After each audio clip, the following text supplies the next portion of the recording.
Halo semua, selamat datang kembali di channel ini, channelnya para tenaga honorer. Rekan-rekan sekalian, kebijakan P3K paruh waktu apakah membuat para honorer untung ataukah malah buntung? Informasi selengkapnya silakan disimak dan ditonton video ini untuk mendapatkan informasi secara utuh dan menyeluruh. Rekan-rekan sekalian, diketahui bersama bahwa pemerintah akan mengambil langkah serius dan memperhatikan para tenaga non-aparatur sipil negara atau tenaga honorer yang berdasarkan Undang-Undang Nomor 5 Tahun 2014 menyebutkan bahwa pada tanggal 28 November tahun 2023 ini diharapkan sudah tidak ada lagi pegawai honorer di instansi pemerintah.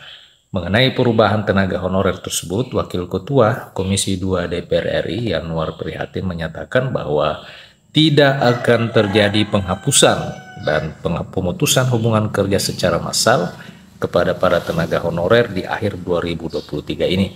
Jadi ini kabar gembira oleh karena Wakil Ketua Komisi 2 DPR RI sudah memastikan bahwa tidak akan ada yang namanya penghapusan dan pemutusan hubungan kerja secara massal tenaga honorer pada akhir 2023. Di dalam dokumen rancangan undang-undang tentang perubahan atas Undang-Undang Nomor 5 Tahun 2014 tentang aparatur sipil negara, itu telah dibahas wacana pergantian sistem tenaga honorer. Perubahan itu mengenai pergantian sistem tenaga honorer dengan pegawai pemerintah dengan perjanjian kerja part-time. Wacana tersebut membuat publik bingung karena sebelumnya hanya terdapat pegawai negeri sipil dan P3K full-time. P3K part-time akan menggantikan para tenaga honorer. Hal itu menimbulkan banyak pertanyaan hingga pro dan kontra. Sebenarnya rekan-rekan sekalian, apa itu P3K part-time?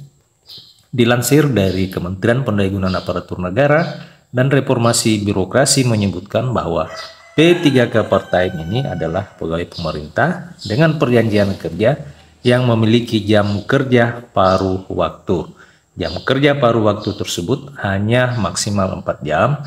Hal itu berbeda dengan P3K full-time yang bekerja hingga 8 jam per hari. Pemerintah menyampaikan kepada DPR jika sistem P3K part-time tersebut sebagai solusi terhadap meningkatnya jumlah tenaga honorer yang ada di Indonesia.